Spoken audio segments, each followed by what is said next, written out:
My name is Annette Triller, and the professional that I chose to interview was MaryPat Peterson.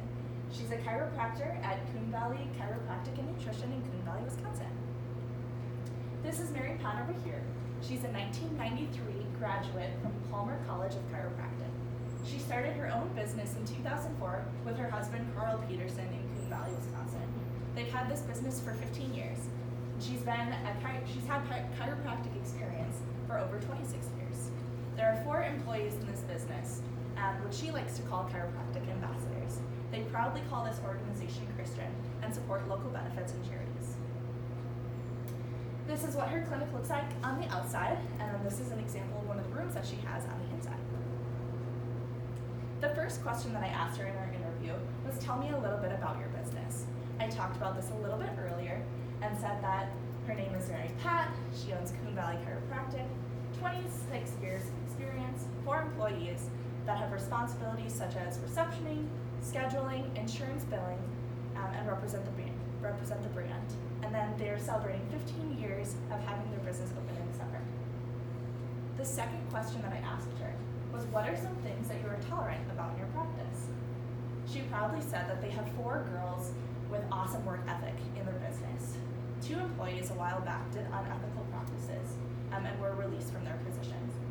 One thing that she proudly likes to say is they have efficient communication and they have a no wasting time mentality. Next, I asked, how do you enforce morals and ethics? She said the number one way to do this is role modeling. Another thing that they do in their business is have Christian radio play throughout the clinic.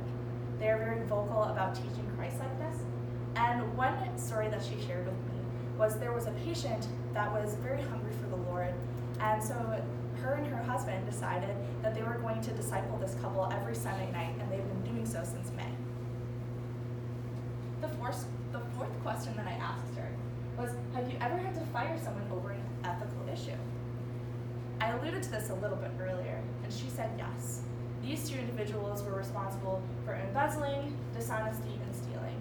Unfortunately, these individuals were just unmotivated to work, so she had to let them go. The next question that I asked her was, what do you think about suing from an ethical standpoint? She said it's not ethical to sue another Christ follower, and she refers to the steps shown in Matthew 18 for her belief. She said in her profession, it bristles you to be sued from an outsider. She also said to treat non-Christian followers the same way as Christ followers. The 6th question that I asked her was, what are some ethical views you bring into work with you on a daily basis? She said in her business, it's an everyday prayer for the Lord to protect them. One thing that they do is regularly tithe, and that has shown to be full of blessing, and they do that regularly. A lot of times they even tithe more than needed. Where would you say is the source of your morals? Proudly, she said, the Bible and Christ. The 8th question that I asked her, and this is also the final question that I asked her, are there any ethical or moral decisions you've made where you have gone against social norms? This is something that they do every day. Something that they do is charity work. They're very honest, and they tithe. And another thing they do is publicly talk about the Lord. They're not ashamed of their faith, and they really show that in the way that they lead their business. Another thing that they have is they have a higher purpose tab on their website that really shows what they believe in and that they are proudly a Christian organization. And it's there simply because it's who they are and it's what they stand for. So my personal thoughts and what I learned from this is I really enjoyed talking with MaryPat.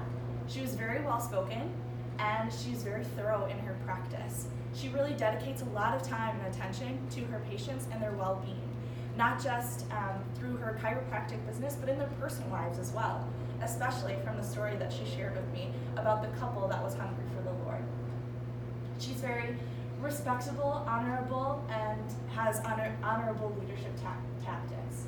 And another thing that she showed me is she glorifies God at home, in the church, and at work. Thank you for listening to my presentation today. If you have any questions, now is the time.